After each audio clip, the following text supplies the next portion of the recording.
like to request you to return to your seat.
Hak dan martabat setiap manusia.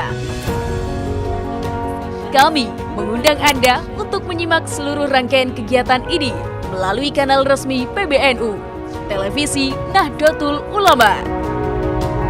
Without further ado, I would like like to invite our moderator, Dr. Timothy Samuel Shah, as the Director of Strategic Initiatives, Center for Shared Civilizations Value.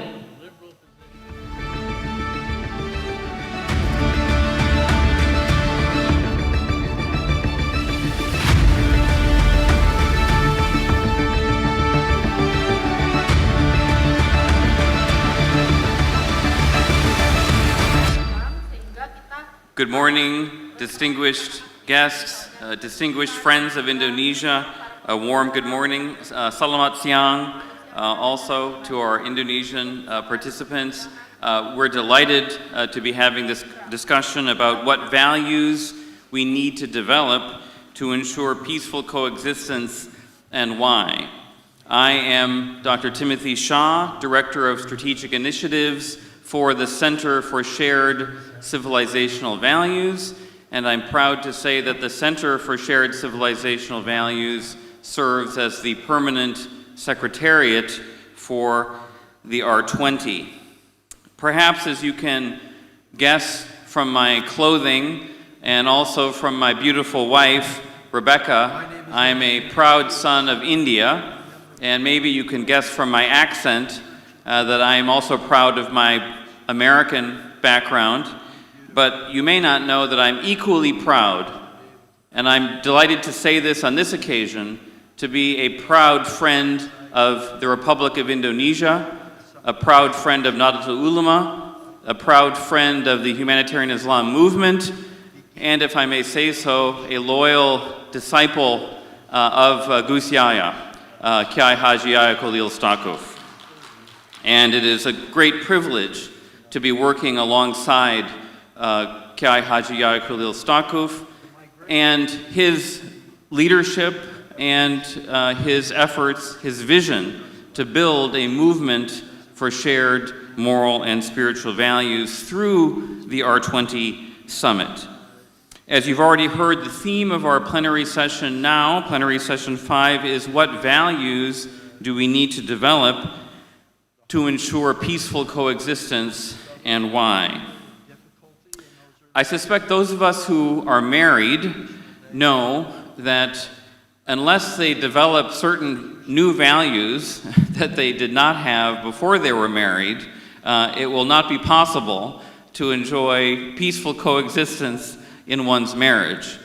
The values that we may have had when we were single, before we were married, need to develop and change, and we need to develop new values if we're going to live peacefully and harmoniously with our spouse. In the same way, I think many of us recognize that in our world, in our increasingly globalized world, in our increasingly interconnected world, the human family really inhabits a single household. And if we are going to enjoy harmonious, peaceful coexistence, we need to learn to get along. We need to learn new values if we're going to have not just the absence of violent conflict, but if we're going to have a true fellowship and live as a human family on the basis of justice and truth as well as compassion. After the horrors of the Holocaust and World War II, the entire world realized that it had to develop new values and embrace new values if the horrors of World War II, the horrors of genocide, the horrors of horrific fascism, totalitarianism, nationalist tribalism, if those horrors were not to be repeated, and if the world was not to be plunged again into world war, new values had to be developed. And so the whole world, as Professor Marianne Glendon discussed yesterday, needed to embrace together a set of new values. Values of national self-determination, which was not a consistent value in the past. Respect for the inalienable and intrinsic dignity of every human being, a value that had not been universally recognized in the past. And so these new values were, as Professor Glendon noted yesterday, adopted and identified and articulated, for example, in the United Nations Charter and in the Universal Declaration of Human Rights.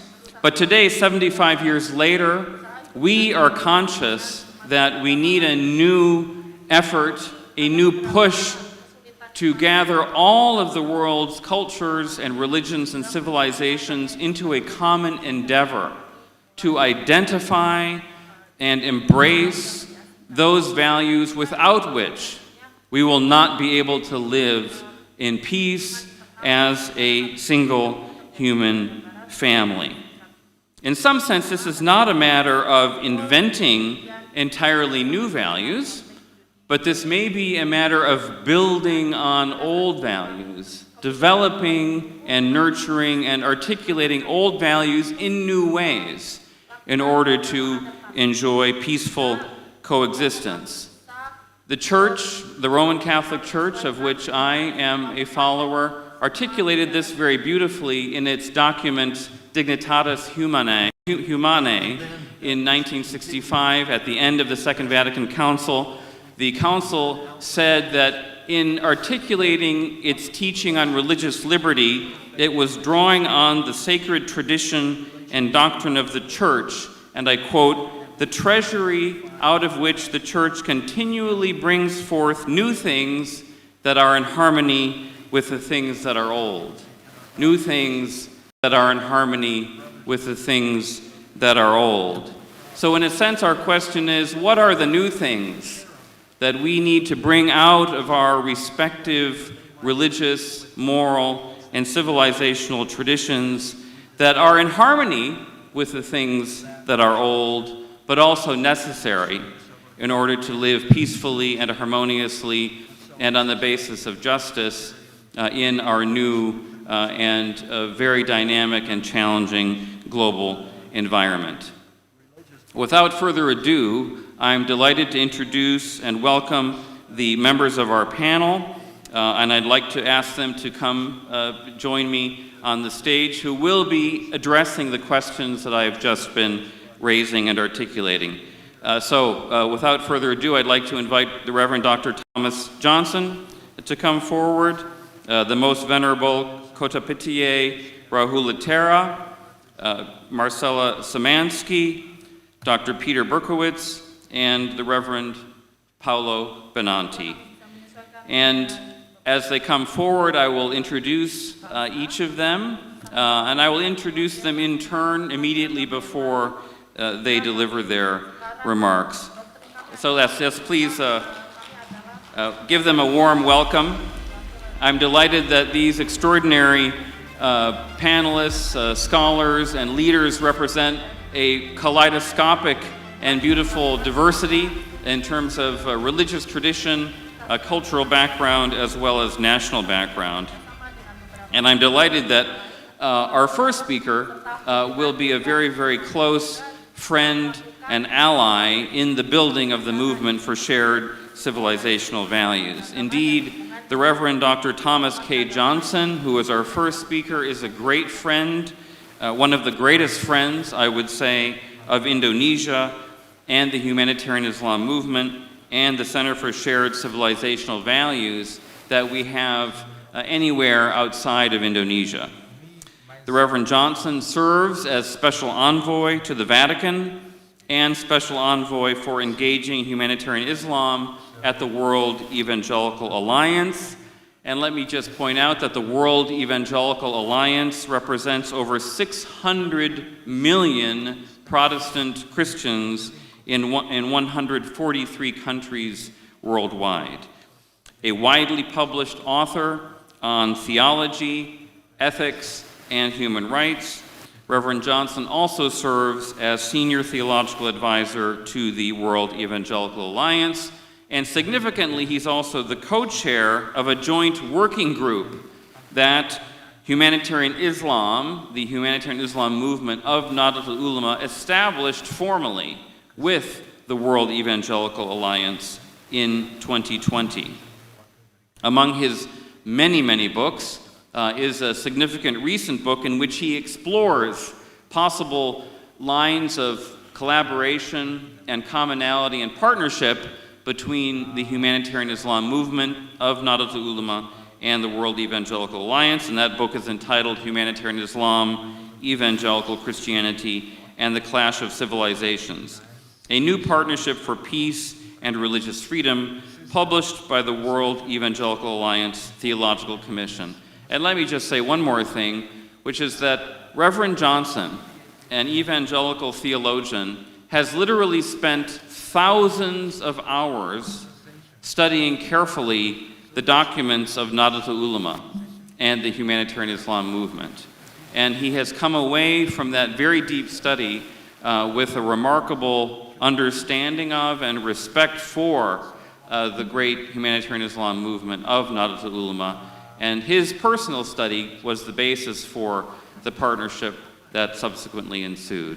So it's with great pleasure that we welcome you to the podium, Reverend Johnson.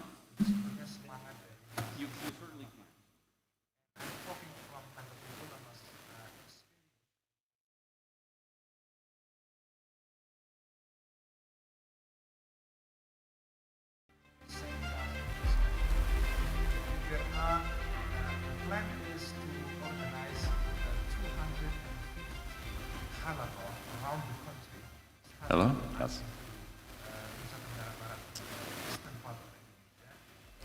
We could all be dead in 20 minutes. And if we're not dead, there would be no reason to go on living, because everyone else would be dead. Those were the words of my father during the Cuban Missile Crisis in October of 1962. I had seen on the TV that many of the people talking were very concerned, and I asked him why. That was his explanation. He explained that this was not just a conflict between two men, J.F. Kennedy and Nikita Khrushchev. It was not just a conflict between two countries, the Soviet Union and the United States. It was indeed a conflict between two entirely different ways of life. Though he did not say so explicitly, he was talking about a clash of civilizations, two ways of life of different people that were so different they led to conflict. More than 30 years later, after the Cold War ended without a nuclear apocalypse, we began to hear about a new clash of civilizations. This time, the warnings came from respected scholars at Ivy League institutions, people such as Bernard Lewis and Samuel P. Huntington. And Huntington claimed, and I quote, "The causes lie not in transitory phenomena such as 12th century Christian passion or 20th century Muslim fundamentalism. They flow from the nature of the two religions and the civilizations based on them." After reading Lewis and Huntington, I wondered if our world was destined to endless conflict between civilizations, endless conflict because of irreducible differences in our religions. But as I listened over 3 decades to thousands of Christians and Muslims and people of other religions, while I was teaching in universities and speaking to human rights organizations, I heard is that almost no one wants that kind of conflict. Almost everyone is appalled at the destruction and devastation of war. Even the people who die in such a war are people of another religion or worldview. I began to see that Lewis and Huntington had not predicted an inevitable future, but rather they had given us a solemn warning. The future will be shaped by the decisions of many people. This conflict of civilizations may not be necessary. I believe that religious leaders have a unique opportunity and duty to show that though we have among us very different understandings of God and how we should relate to God, yet we can develop and articulate shared civilization-building values, and that we can become, rather than the cause of a clash of civilizations, we can become builders of civilization. How can that happen? Well, if we look carefully at many religions, we see that there is a distinction between the things that religions tell their own adherents to do, the members of their own community, and what they recommend as the norms for society at large. This distinction between what's more or less our internal ritual and our norms and expectations for society. I will take myself as an example as a Protestant Christian. As a Protestant Christian, I normally expect to go to church on a Sunday morning, to worship with fellow Christians, and very frequently we celebrate the Lord's Supper, which other Christians also call the Eucharist, Holy Communion. But we do not ask other people who do not share our beliefs to participate, because for us that is a proclamation of the death and resurrection and return of Jesus. And if someone does not believe that, we recommend that they not participate. But at the same time, we articulate norms of love and justice to follow in society. When I talk to my Muslim friends, I know that they see as one of their important religious duties is to participate in the pilgrimage to Mecca. But I know also very clearly they do not want me as a Christian to join them in a pilgrimage to Mecca. That would be terribly offensive. But when we start talking about our norms for life and society, they are remarkably similar, principles of love and justice. So I believe we can, with a little effort, identify ethical, societal norms that are different from our ritual norms, and that these societal, ethical norms can be very similar among different religions. Put it this way, just as we need a doctor of medicine to cure us from medical ills, we should ask our doctors of religion to cure us of our religious ills that prevent us from developing shared civilization-building values. Now, I propose that we talk in terms of a table of discussion, and that at our table of discussion of civilization-building values, we think of 4 legs standing under the table. 4 legs that support a table around which we are seated as we discuss how we expect each other to live in society. I will articulate this in terms that arise from my Christian faith, but I hope that you, as members of other religious communities, can do so in terms that are consistent, or mostly consistent, with your religious beliefs. So I'll talk about 4 legs of a table of shared civilization-building values.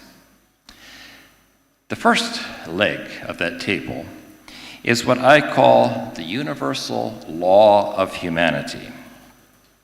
When we feel guilt, or when we criticize someone else for doing something we think is wrong, we are normally appealing to a standard that is above the rules of my family or my community or even my religion.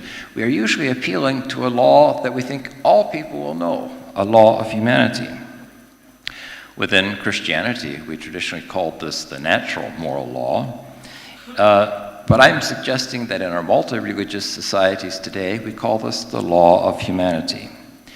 In the Christian Bible, the Apostle Paul makes reference to this when he says that among all nations, people show that the work of the law is written on their hearts. It's a reference to what I'm calling the law of humanity. And this law of humanity is not hundreds of pages in length. In fact, I think it can be summarized in just a few short sentences. Sentences like, do good and avoid evil. Do unto others as you would have them do unto you. Love your neighbor as yourself. Do not murder. Do not steal. Now, I call these central precepts the guardians of our humanity. They form a crucial leg of the table around which we can sit as members of different religious communities and discuss shared civilization-building values. A second leg of our table around which we should be seated is respect for human dignity.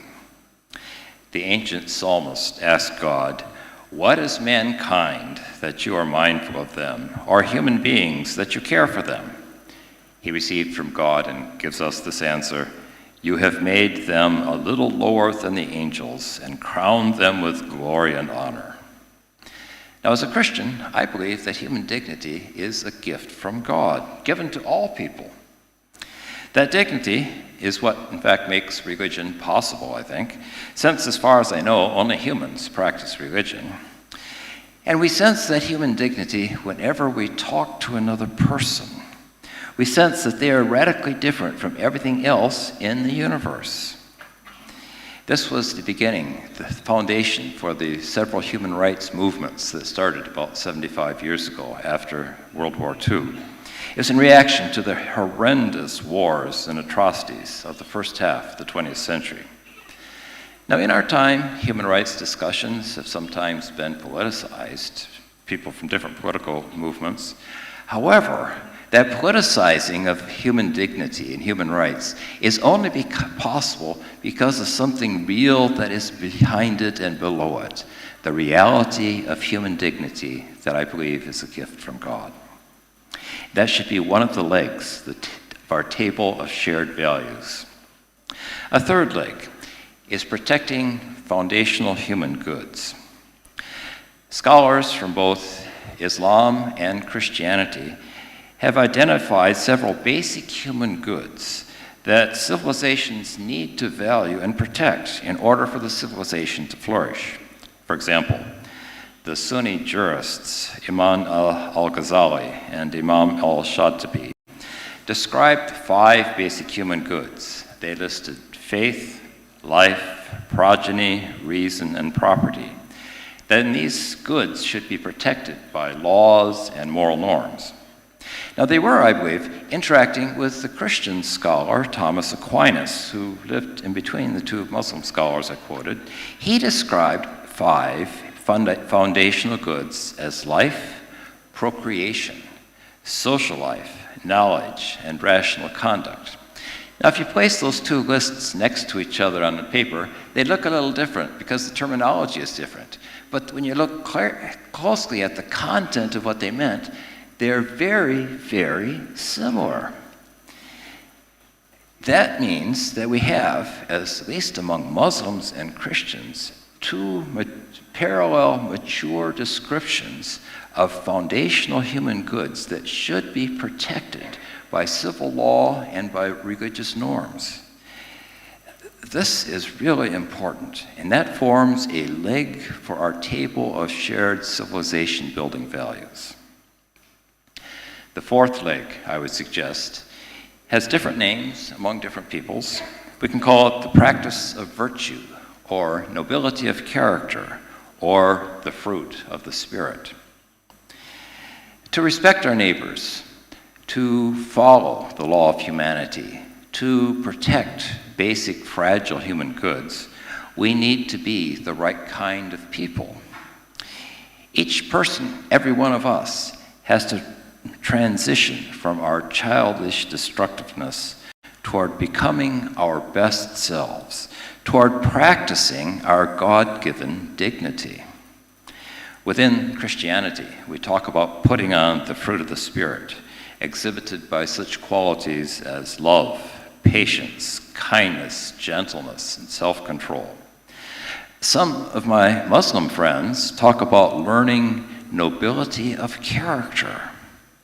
And thoughtful people from many religious traditions talk about an ethic of virtue, of becoming the kind of person we should be. Now, we must train ourselves to become that kind of person, and that should be an important function of all of our religious communities. If we fail in this area, the alternative is that we all fall into the will to power with which we were born. When I look at my own grandchildren, one of the first things I notice is the will to power, seen when they begin to do anything. They have to grow out of that to become mature, responsible human beings. We all need to go through that development. So my conclusion is that today, here we are in Bali. We're seated around a table. And the table is not only the table of good food and nice hospitality and friendship and beauty. We're also here to articulate civilization-building values.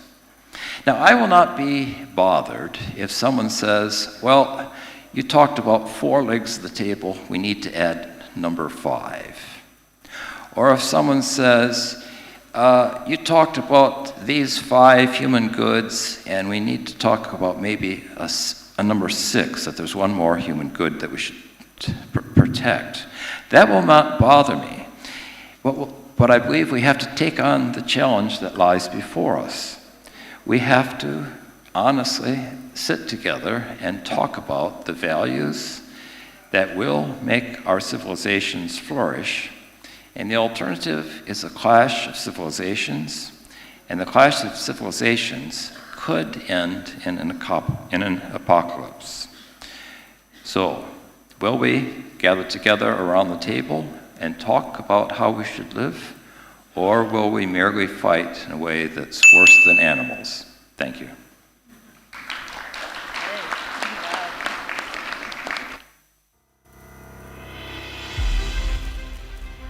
Thank you very much, Reverend Dr. Thomas Johnson, for that magnificent, cogent, and concise articulation of shared values that really can be the basis for peaceful coexistence and cooperation across the world's religions and cultures. I'm delighted to welcome as our next speaker a great, truly venerable scholar and spiritual leader from the beautiful island of Sri Lanka, where I have enjoyed spending time myself over the years. He is the Most Venerable Dr. Kotapitiye Rahula Thera. He is the senior professor and the head of the Department of Pali and Buddhist Studies at the very distinguished University of Peradeniya in Sri Lanka. He is the General Secretary and the Deputy Prelate of the Supreme Sangha Council of Kotte in Sri Lanka. The Most Venerable Rahula Thera also had previously served as President of the Sri Lanka Council of Religions for Peace, which is affiliated to the International Religions for Peace. Furthermore, he is highly respected by people of all races and religions in Sri Lanka because of his leadership in the promotion of peace, national reconciliation, and world religious harmony. It is a great honor to welcome you, Most Venerable Dr. Rahula. And let me also say it's an honor to welcome several other guests from Sri Lanka, the Venerable Galkanda Dhammananda Thera and Reverend Dhammarakita. Welcome, and welcome to you, Most Venerable Rahula.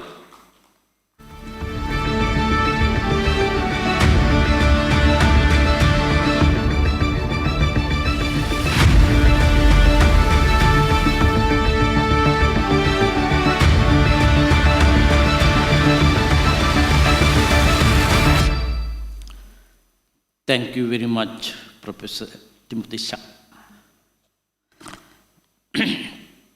Good morning.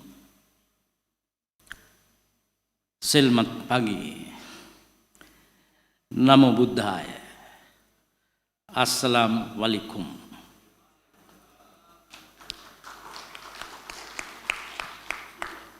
Most respectable religious leaders, especially my Indonesian best friend, Most Venerable Panyavaru Mahanayaka Mahatero, who's sitting here. His Holiness Swamijis from India, distinguished guests, ladies and gentlemen. I express my pleasure regarding the organization of G20 Religion Forum Summit, which has been organized by Muslim World League and Nahdlatul Ulama Central Board, is held today for the first time in Indonesia. Even before the dawn of Buddhism, the fivefold policy, Pancasila, had existed in the society, and the Buddha tried to explain it further. Most of famous rulers in the Eastern world have followed this policy to increase the values of their countries. King Dharmasoka, the great Indian emperor, is one of them who socialized this in the 3rd century AD. Modern Indonesian constitution exhibits the best example regarding this policy. Therefore, I am happy to present this policy of Pancasila to the world, which is greatly appreciated by Indonesia. First of all, I would like to suggest that the fivefold policy is a valuable concept contained in Buddhism that anyone can practice in general. It confirms that this is not limited to any particular group of people, race, society, or religion. Abstaining from killing of living beings is the first. Due to lack of loving kindness and compassion, people act for their own benefit by selfishness. Based on that, people engage in killing others. The 4 major emotions common to any living beings are the will to live, reluctance to death, disease for pleasure, and aversion to suffering. Through killing of living beings, above-mentioned common emotions are damaged. As religious leaders, we must be dedicated to securing these sensitive and innocent wishes of every being. As an importance, this policy is exactly not limited just to non-killing others. This includes to eliminate sticks and weapons, to be ashamed of evil, to be compassionate, loving flora and fauna. Today, weapons are manufactured to promote wars and conflicts among communities. Toxic chemicals that harm beings and the environment are also released in abundance. There are violations of rights of all living beings because the universe belongs to all. Therefore, the first policy guides to us spread loving kindness to the entire universe and to all who live in the regardless of divisions based on races, religions, cultures, or countries. The second policy is refraining from stealing. This includes various attempts made on own things belonging to others in a large scale.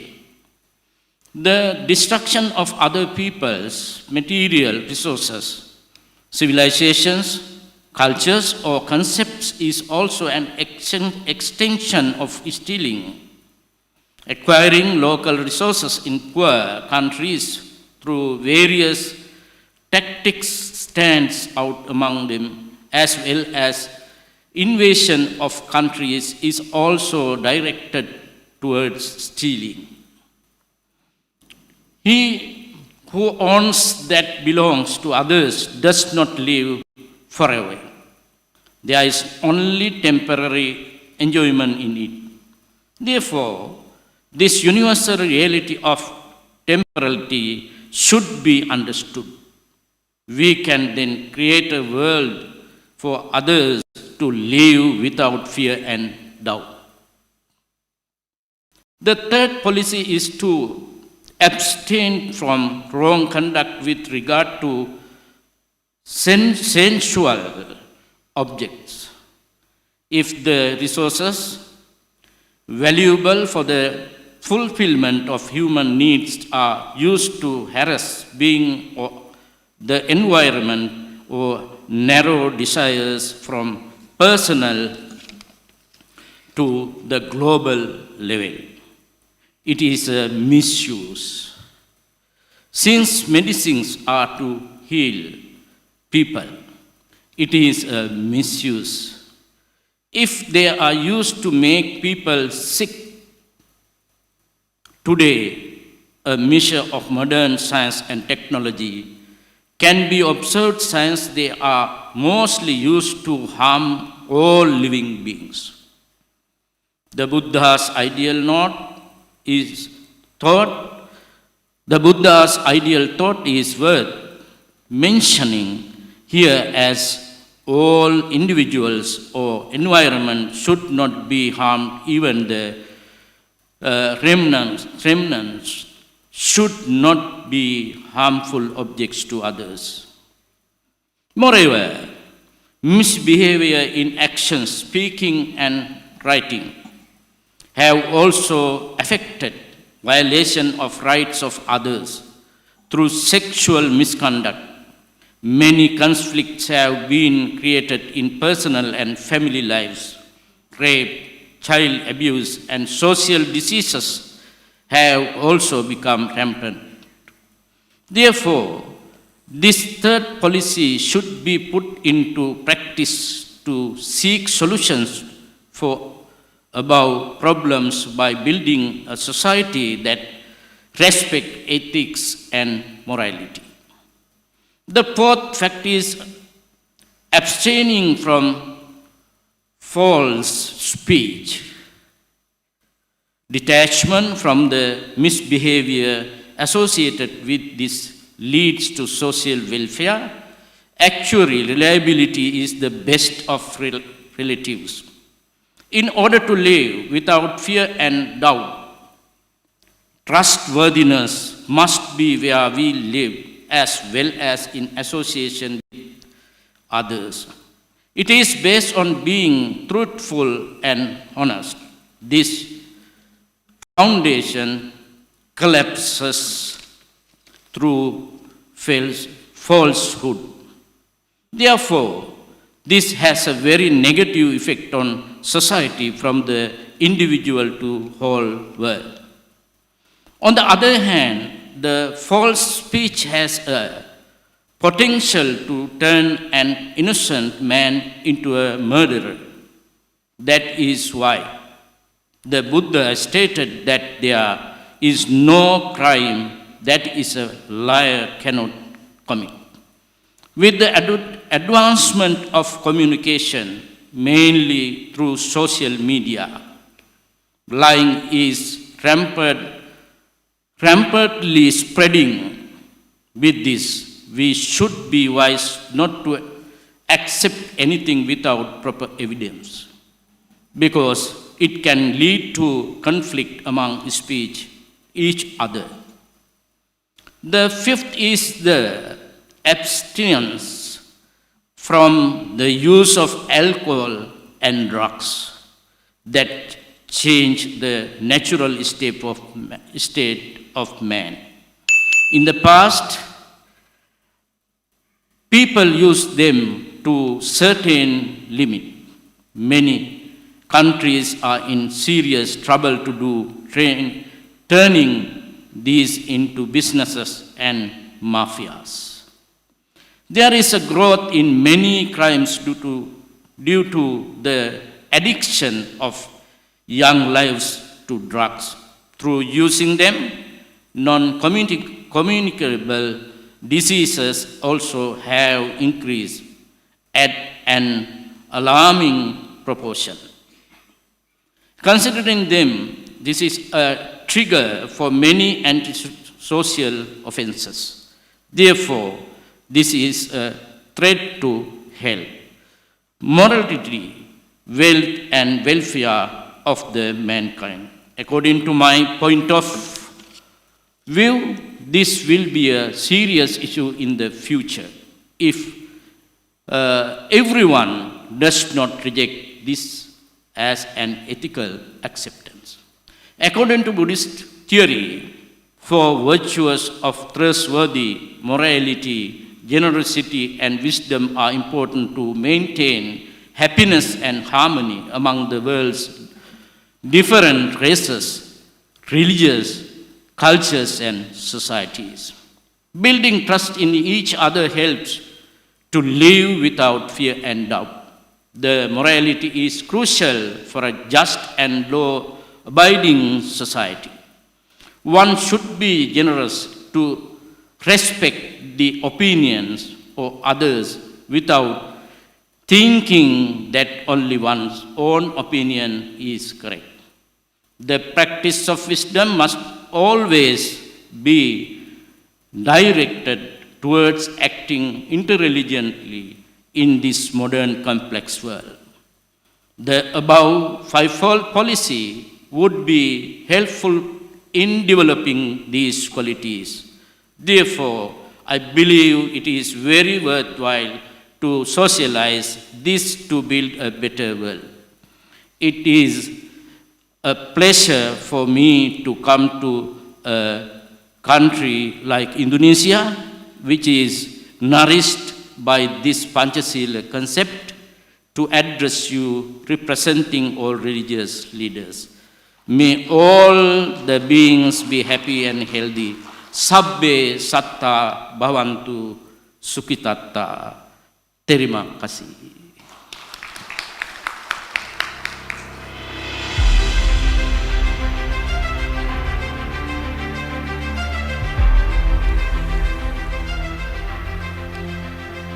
Thank you for that beautiful reflection, Most Venerable Rahula Thera, a beautiful reflection by a great Buddhist scholar on the philosophy of Panchasila, which is, of course, originally from the Buddhist tradition, but is also the basis, the official ideology of the Great Republic of Indonesia. Our next speaker, I'm delighted to introduce, is Dr. Peter Berkowitz, who is the Tad and Diane Taub Senior Fellow at the Hoover Institution, one of America's most respected research centers and think tanks, which is affiliated with Stanford University. In 2019 to 2021, Dr. Berkowitz served as the director of the State Department's policy planning staff. He also served as executive secretary of the U.S. State Department's Commission on Unalienable Rights, and he also served as senior advisor to the then Secretary of State, Michael R. Pompeo. Dr. Berkowitz studies and writes about, among other topics, constitutional government, conservatism and progressivism in the United States, liberal education, national security and law, and Middle East politics. He's published numerous books, including on the history of political thought, a great study of Friedrich Nietzsche, a study of liberalism and virtue, among several other books. And in 2017, in honor of his achievements, he was a winner of the very prestigious Bradley Prize in the United States. On a personal note, I have to say, and I'm delighted to confess before this diverse, distinguished audience, that the most important fact about Peter Berkowitz for me is that when I was a very helpless and confused young man studying political theory as an undergraduate student at Harvard College, I had one very, very generous, helpful, extremely patient and clear teacher, and that was Peter Berkowitz. He was my guru, you could say, in political theory when I was a young man. Now that I'm a helpless and confused older man, he continues to be my guru, and I'm delighted, on a personal note, to welcome to the platform Dr. Peter Berkowitz.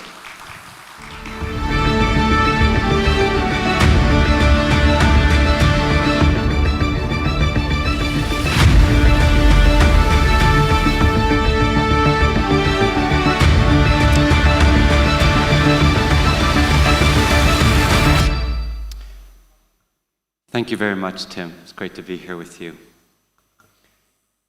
It's been a disquieting and dangerous year in world affairs. Consequently, we owe a special debt of gratitude to the Indonesian government, whose nation's motto in the old Javanese language, Bhinneka Tunggal Ika, unity and diversity. Thanks to the leadership of Nahdlatul Ulama and the Council of the Center for Shared Civilizational Values, and in partnership with the Muslim World League, with its Muslim World League co-host, Indonesia reaffirms the principle of unity and diversity with this first annual G20 Religion Forum.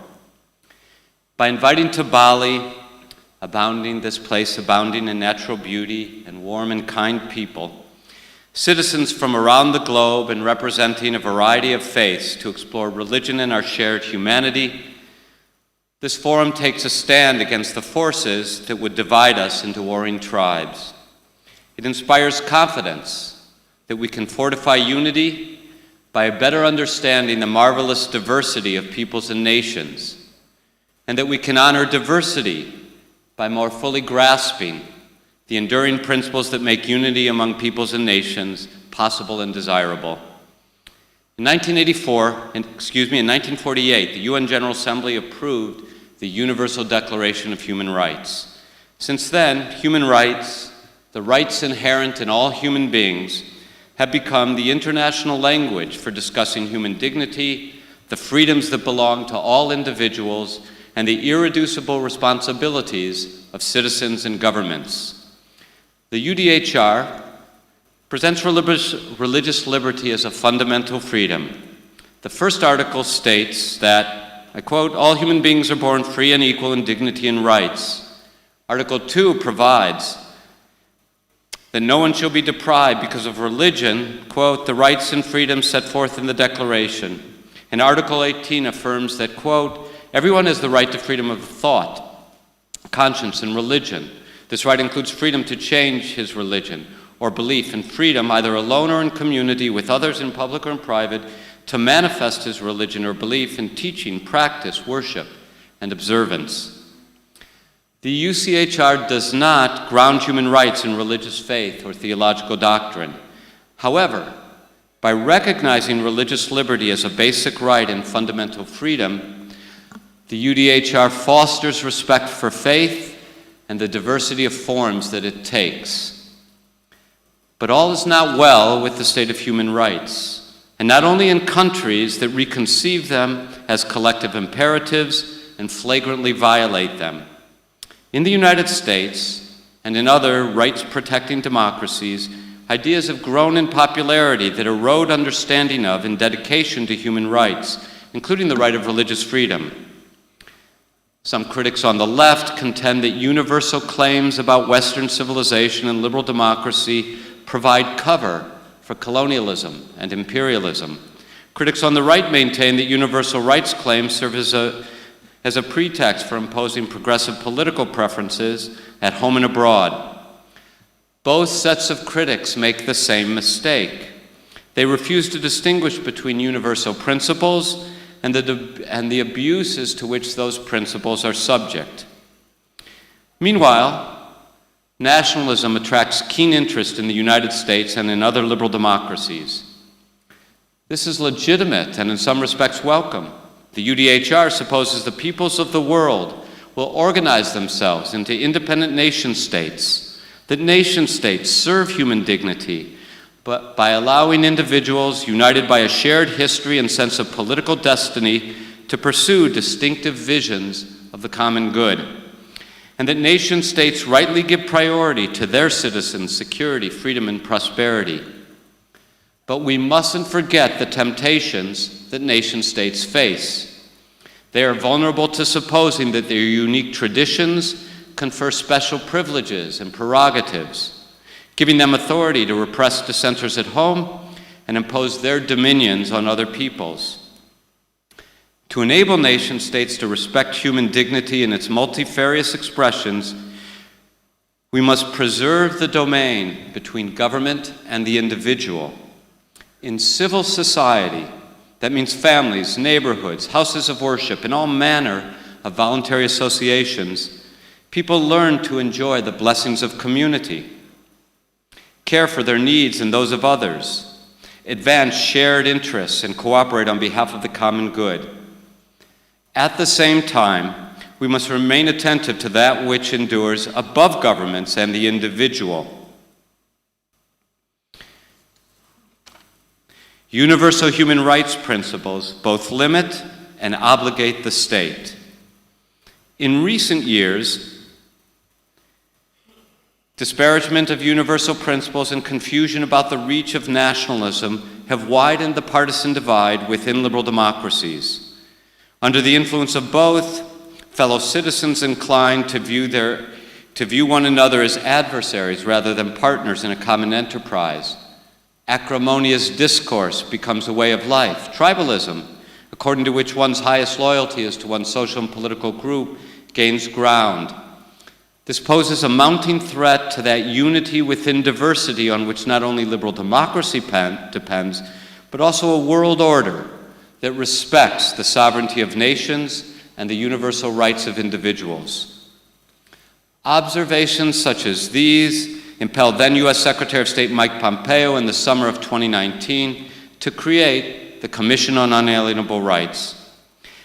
The Independent Commission's purpose was to reground America's commitment to human rights in the nation's founding principles, in its constitutional traditions, and the obligations that the country took on in 1948 when it voted to approve the Universal Declaration of Human Rights.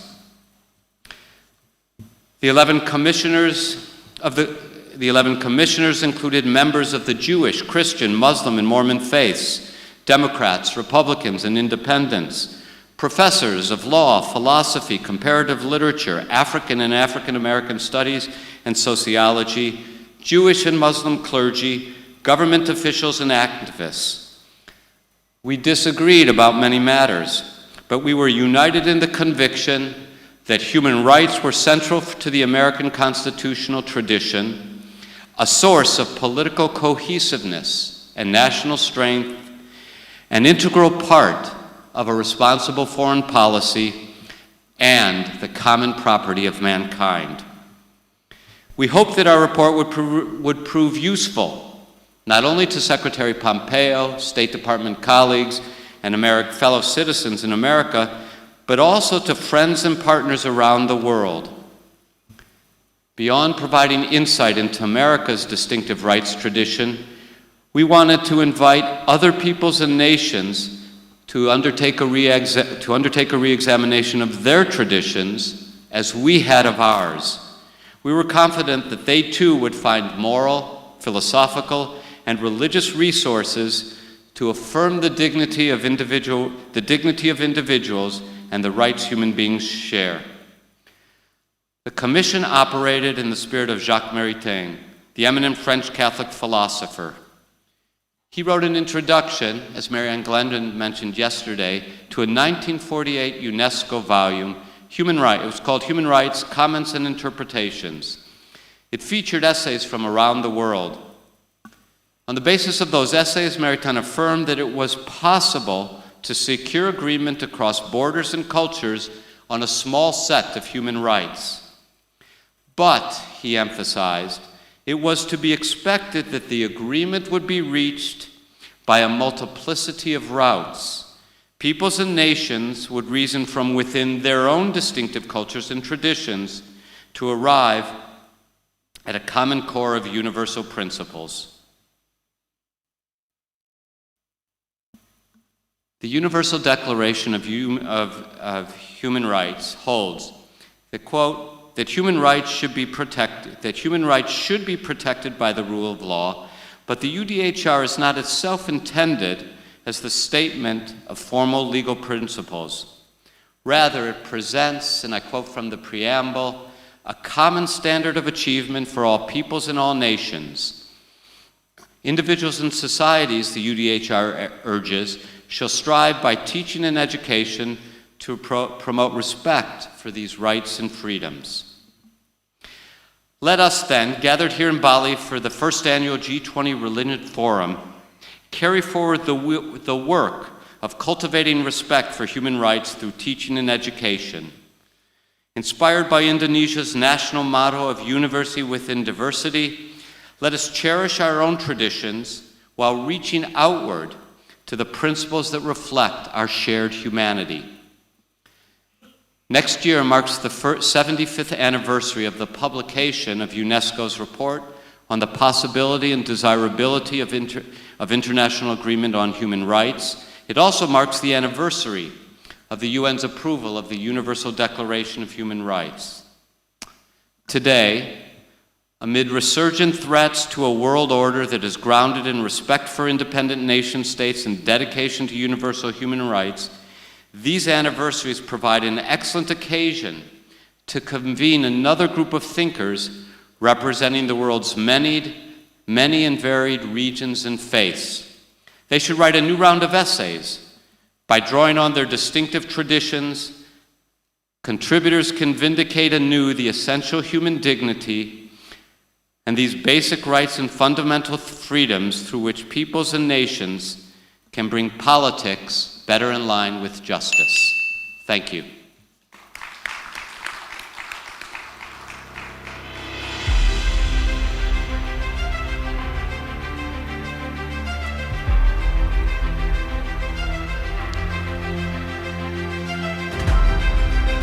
Thank you very much, Dr. Berkowitz. I'm delighted that our next speaker is someone who is seeking to take the principles that Dr. Berkowitz just articulated, principles from Article 18 of the Universal Declaration of Human Rights, principles such as freedom of thought, conscience, and religion, and other universal human rights into the halls of power and decision-making. And that is indeed the theme of her talk. Our next speaker is Dr. Marcela Szymanski, who is with Aid to the Church in Need, a pontifical foundation created after the Second World War to assist beleaguered and needy Catholic communities, particularly in Europe, but which now helps Catholics around the world who are suffering persecution and other forms of very profound need. My dear friend, Marcela Szymanski, who is a proud daughter of the great country of Mexico, is a compelling and very powerful advocate for the need of the world to better embrace and better respect the values, the fundamental values of freedom of conscience. She is, among many accomplishments, this is a very short biography, she is the editor-in-chief of the report Religious Freedom in the World, published by Aid to the Church in Need International. She has been a effective and an indefatigable promoter and defender of human rights over a long career spanning some 25 years. She has been a human rights defender, a public affairs professional, and a journalist. She's directed the advocacy office for Aid to the Church in Need International, again, the Pontifical Foundation dedicated to assisting Catholics around the world since 2011. On behalf of Aid to the Church in Need, she has been active in Brussels, in Washington, and in Geneva. She is also an advisor to public and private entities on matters of religious freedom, and she works with the Center of Studies for Impunity and Justice at the Universidad de las Americas on Puebla in Mexico. She's been named one of the leading Catholic leaders of 2022 by the American Catholic publication, The Catholic Herald, and we're delighted that she'll be speaking to us about bringing moral and spiritual values to bear in institutional and governmental decision-making, a topic on which she is most eminently qualified. Please join me in welcoming Marcela Szymanski to the lectern.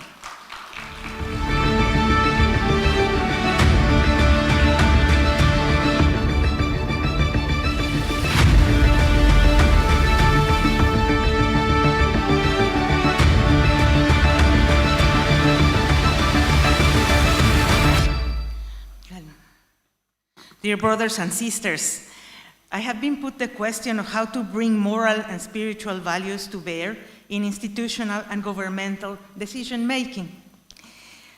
I am first of all grateful to the organizers of this event and by the choice of this topic, because acknowledging a problem is a very good place to start solving it. And recognizing our own positive and negative effects as believers on this institutional and governmental decision-making is the best way to begin a good conversation on how to solve them. This conference bears witness to the fact that the global acknowledgement of that the basis of religion, the human search for truth and transcendence, deserves global engagement. It is really very moving to see all of us gathered here. So I am extremely happy for the opportunity to consider together like the question that I might ask myself every day when I jump into the fore of political environments and media and discussions about those who are persecuted for their faith. We all realize very well and very quickly when these principles and moral spiritual values are absent from the political arena. Nobody has to tell us, oh, these immoral people. We know it, we feel it. As many of our speakers have been saying, it is written in our hearts, this human law. So we are always trying to find solutions about that, how to make realize that it is important to apply these moral values in every single decision. Leaders are missing in action. As Peter Berkowitz was saying, we are losing the leadership. We have to consider how to act by ourselves. And my conclusion over 30 years of working with this type of profiles is that the responsibility is within our own conscience. We have to search for these moral and spiritual values inside ourselves first in order to be able to project them. Now, how? Here I'm going to go for a non-spiritual example, okay? One of my professional life. In one of my previous lives, I was working for the private sector and I represented the food and drink industry of Europe in a platform to find solutions to the public health problem of increasing obesity in children. The European Union, with all its instances of decision-making, was continuously bombarded by food companies, by medical professionals who wanted to promote obesity reduction operations, and by urban planners who wanted to have more parks built, and by parents who wanted less advertising of sugary foods and drinks. So with a head like this, the European Union said, let's create this type of action. Everybody's right, but everybody's also a little bit wrong. So let's create something that we are going to call a platform, and I give you 24 months to agree what you all are going to do, according to your own capacity, your identity, your mandate, in order to reduce that problem, and you have to agree among yourselves.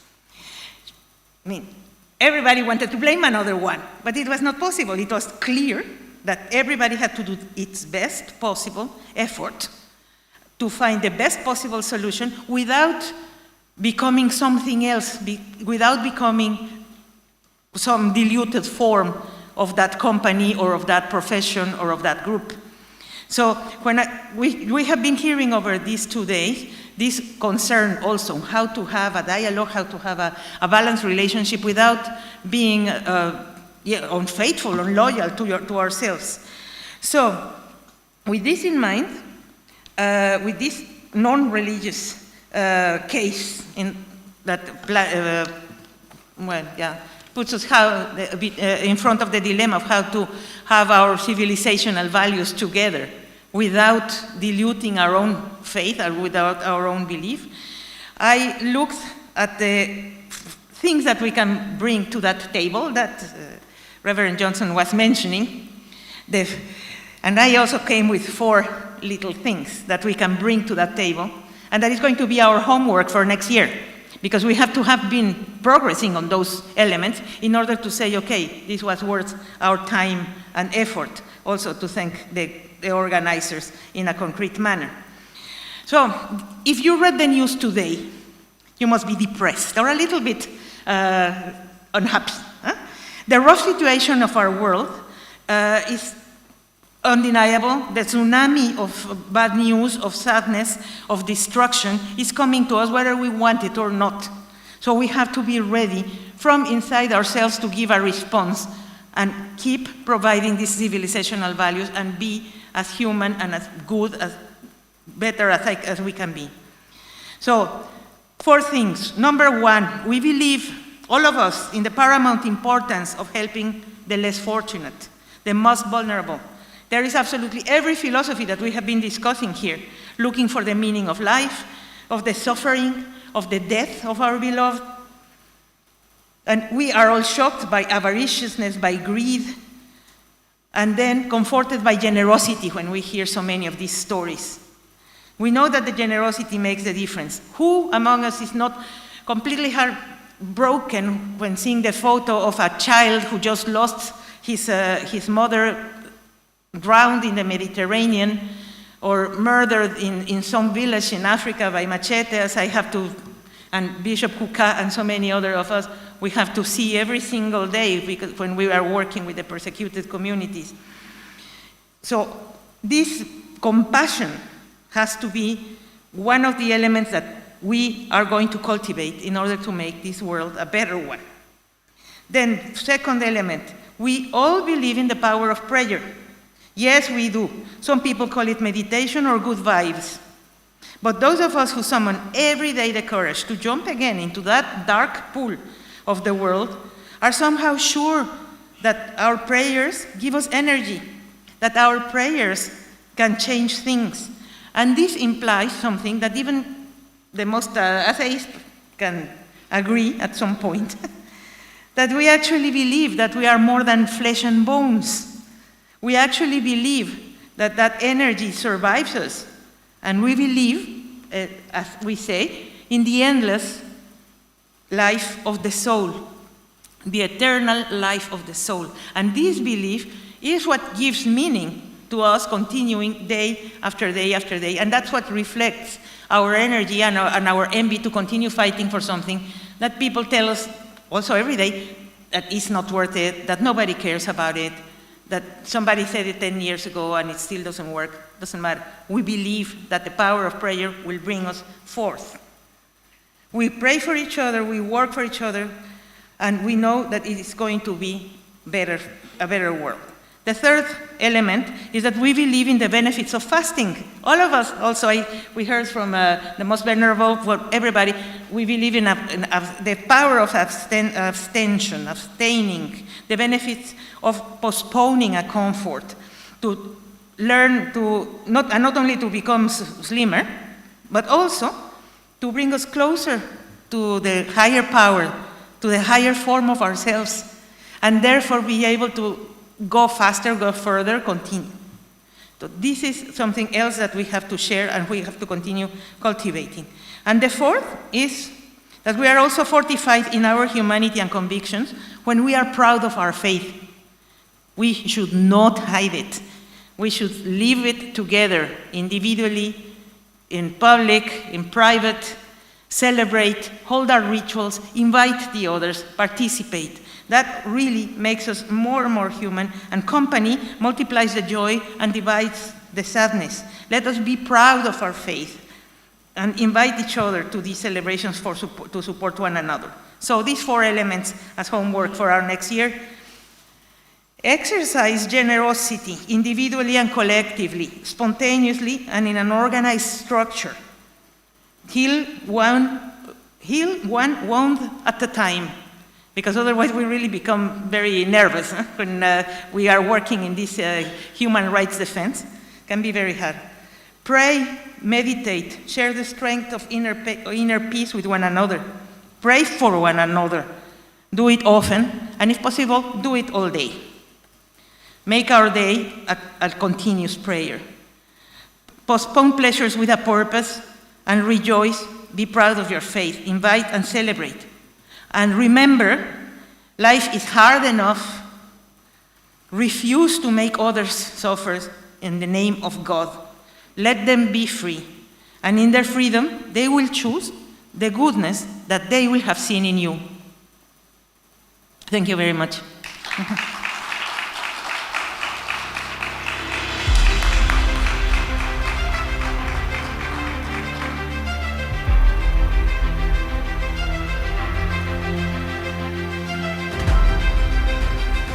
Muchas gracias, Senora Szymanski.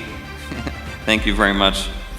Our next and final speaker is an individual who combines remarkable knowledge and expertise in the field of artificial technology and a great, profound spirituality.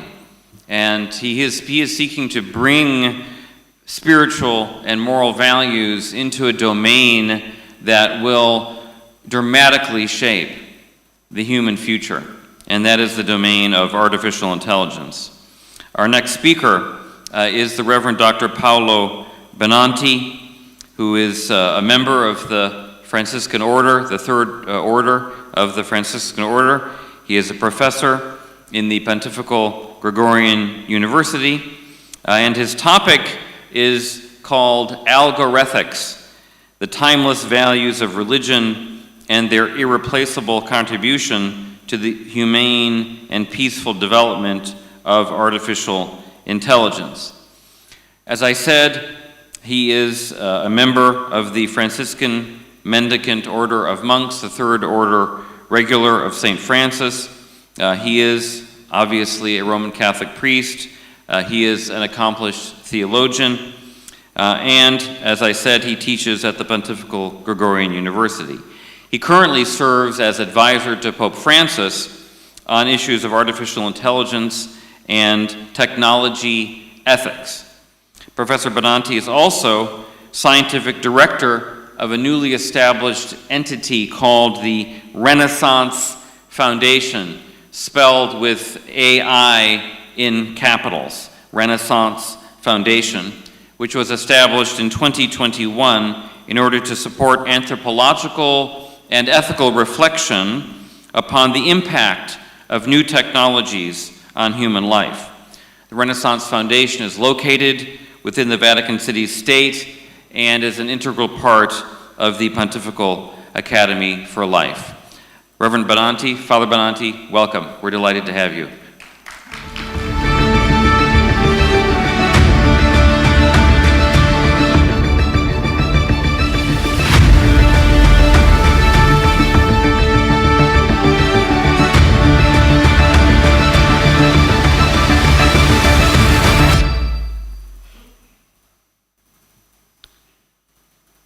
Excellencies and distinguished guests, I have the not easy slot to be the last one before the lunch. But thank you very much for your warm welcome. I'm here in front of you, whom I thank for participating in this wonderful event, to talk about two things: artificial intelligence and peace. Being here with you at the G20 Religion Forum is a great honor for me. It's also a valuable opportunity for high hope that you witness my appeal delivered in this August forum and addressed to the entire human family will lead to the widest possible dissemination of our shared aspiration and agenda, that is about artificial intelligence and ethics. At this point, some slides should appear. They are already there, but not there. Thank you very much. The real problem is, what is artificial intelligence? I'm used to teach a 90-hour class on that, and I know that it's really complex topics because, you know, once you define, company that produce it try to escape from definition to avoid regulation. So I will not be kept in that direction, but I simply would like to try to show you what artificial intelligence can already do now. Artificial intelligence, with one click, can write a paper like the one behind my shoulder. It's made in a fraction of a second, is the best columnist that you can imagine, and it gives a political direction. But it's more than that. The video that is showing now, show on the left part of the side a chatbot that is dialogue with a real human beings. And you can see that the chatbot is using some not sure in the discussion, and it could fake the human beings. It's making a reservation. We do not have a 12 p.m. So available. artificial intelligence could seem more human than us. Do you have anything between 10 a.m. and 12 p.m.?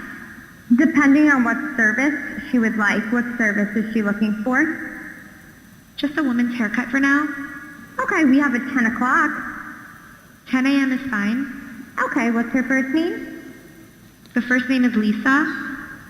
Okay, perfect. So I will see Lisa at 10 o'clock on May 3rd. Okay, great. Thanks. Great. Have a great day. Bye.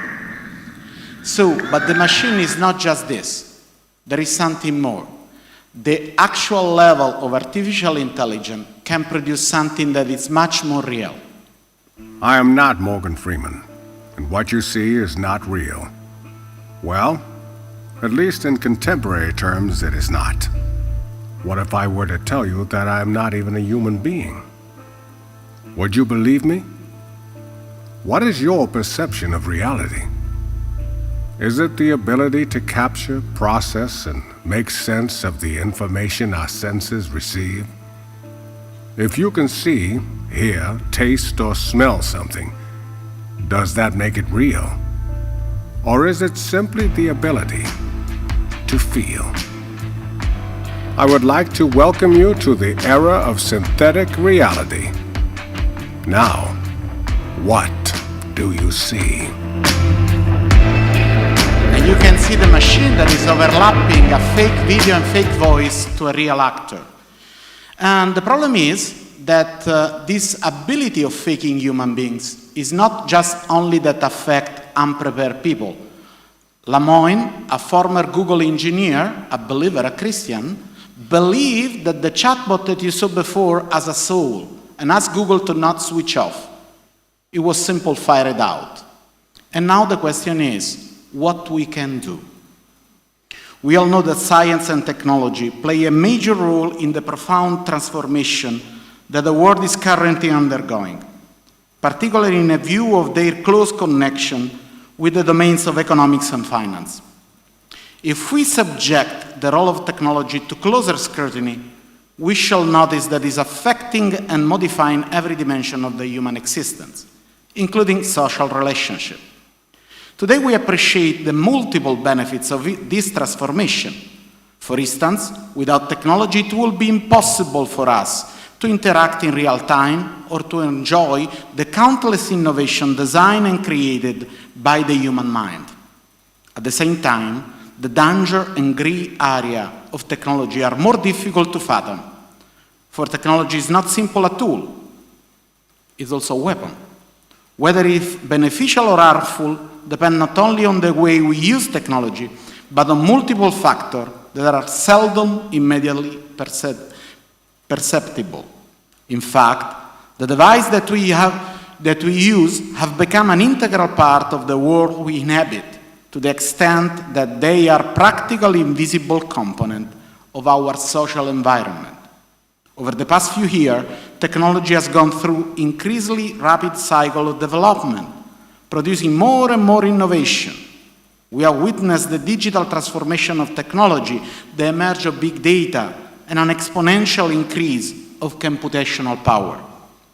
Thanks to this development, what we might describe as an artificial intelligence spring has blossomed, and now permeates the life of each and every one of us.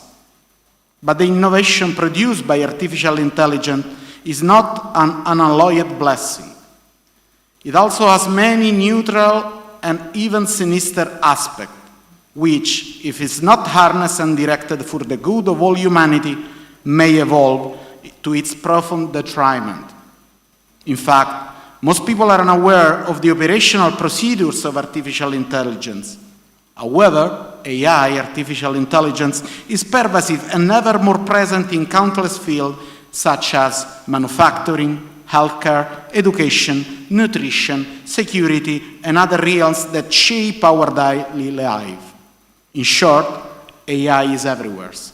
And thanks to its rising power, its role will continue to increase in the coming years.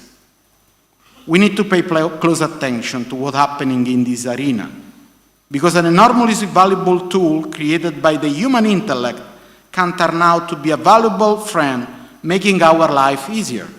Or it can become an instrument of oppression, used to control, direct, or otherwise influence humanity, especially weak, vulnerable, and less educated members of society. Moreover, artificial intelligence might prove to be all-defining for younger generation, future generation, the elderly, and the poor. This is why, a little over 2 years ago, in February 2020, we launched together with stakeholders of various kinds the wrong call for AI ethics. This appeal, which I'm making to you assembly here today, is addressed to international organizations, government, institutions, the private sector, and society as a whole. Its purpose is to promote a sense of shared responsibility and encourage a joint effort to create a future in which digital innovation and technology progress foster peace. The development of AI in the service of humankind and the planet must be reflected in principle and regulation that protect people, particularly the weak and underprivileged, and natural environment. The signatory of the wrong call commit to respect its 6 principles. This principle, transparency, inclusion, responsibility, impartiality, reliability, and security and privacy, are the pillars of our work. We call this approach algorithmics.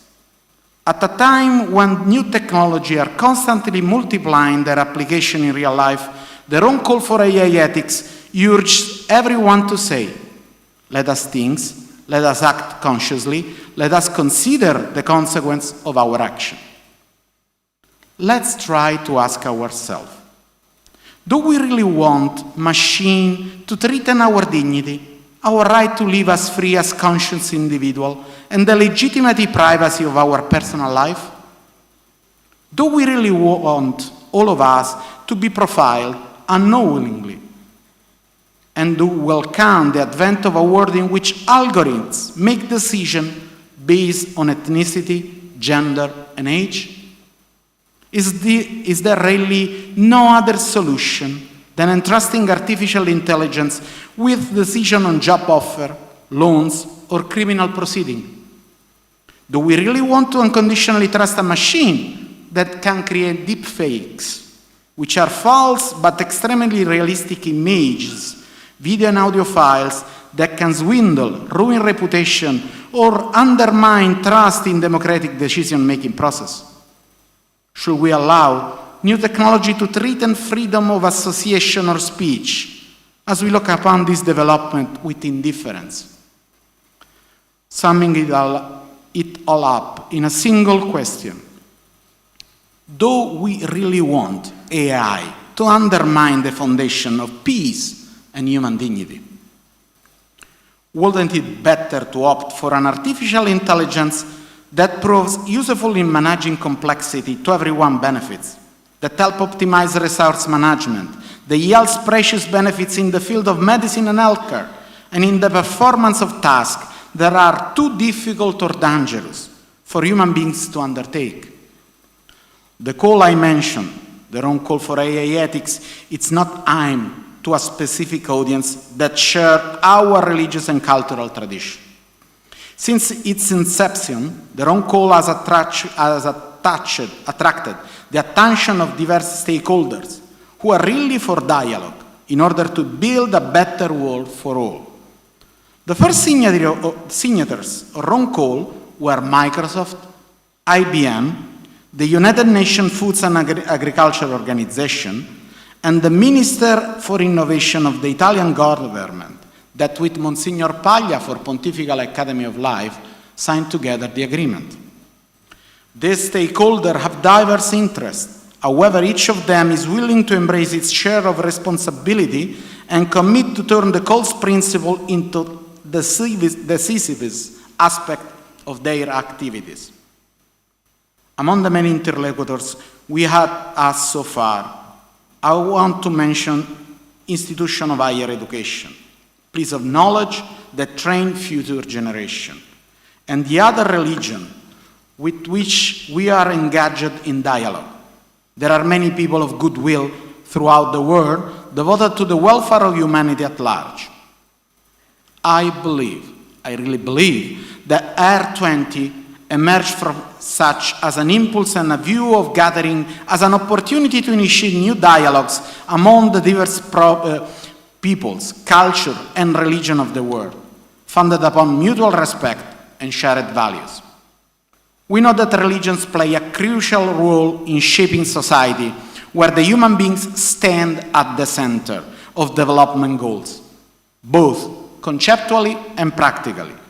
That is why we strongly believe the development of artificial intelligence should proceed from a shared ethical perspective, which is essential to building global solidarity and peace.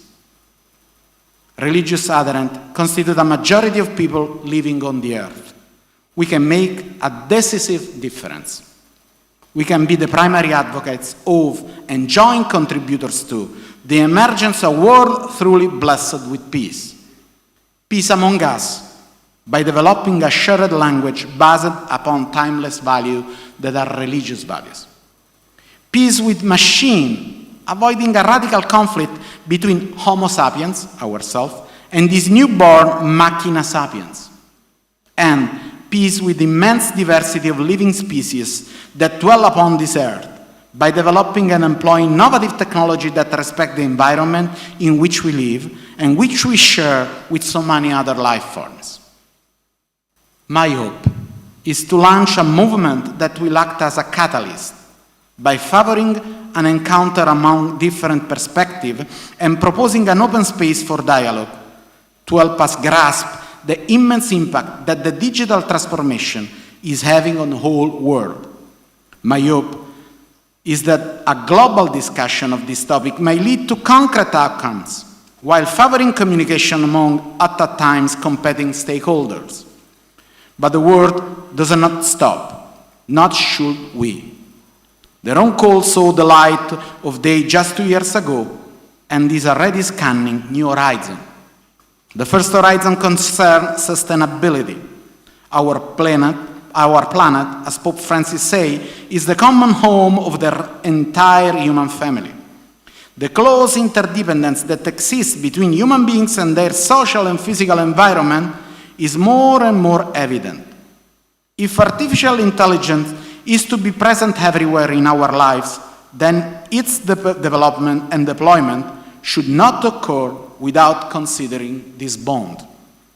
The second new horizon entails engagement with leaders in the field of religion, industry, and engineering.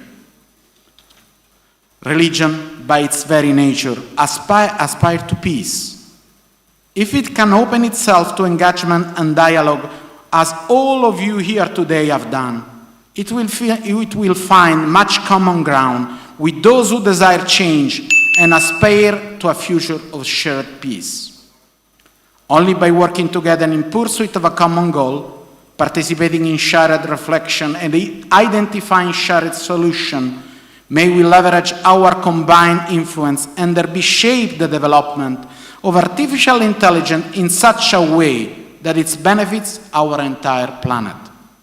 Technology has given us the opportunity to gather here, to enjoy each other company, and enrich one another through dialogue and the exchange of ideas.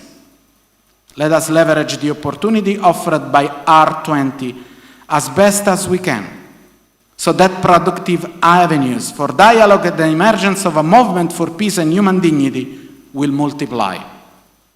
I hope that each of you shall find a way to endorse the proposal or Ron Cole for AI ethics, and to collaborate in building a more just and peaceful world. Thank you for your attention.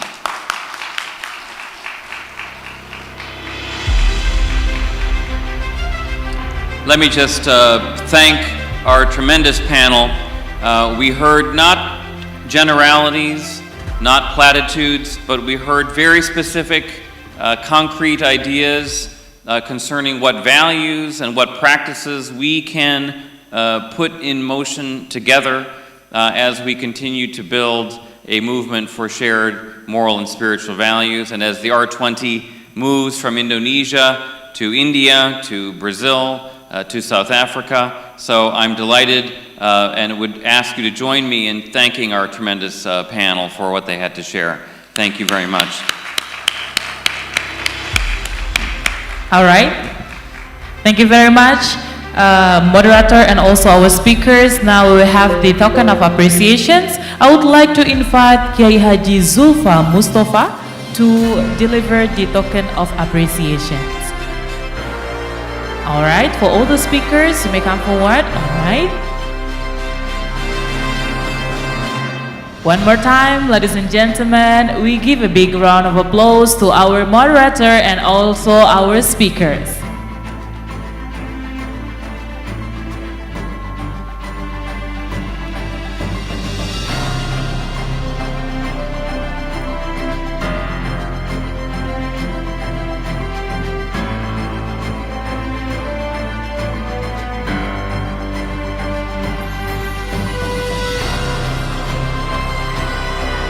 Alright, here is it, giving the token of appreciation to the speakers and followed by the certificate to all the speakers and also our moderator.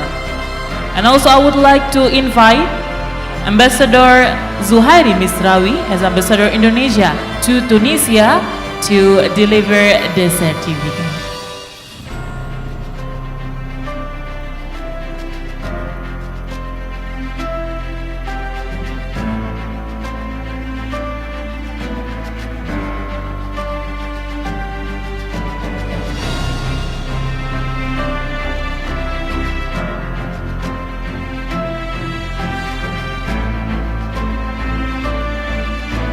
All right, ladies and gentlemen, now we will have a photo sessions.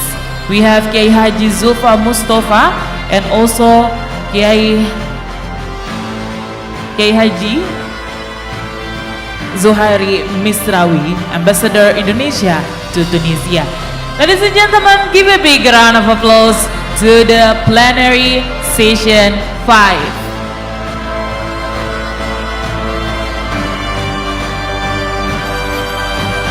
All right, thank you very much, ladies and gentlemen, and now you may return to your seat.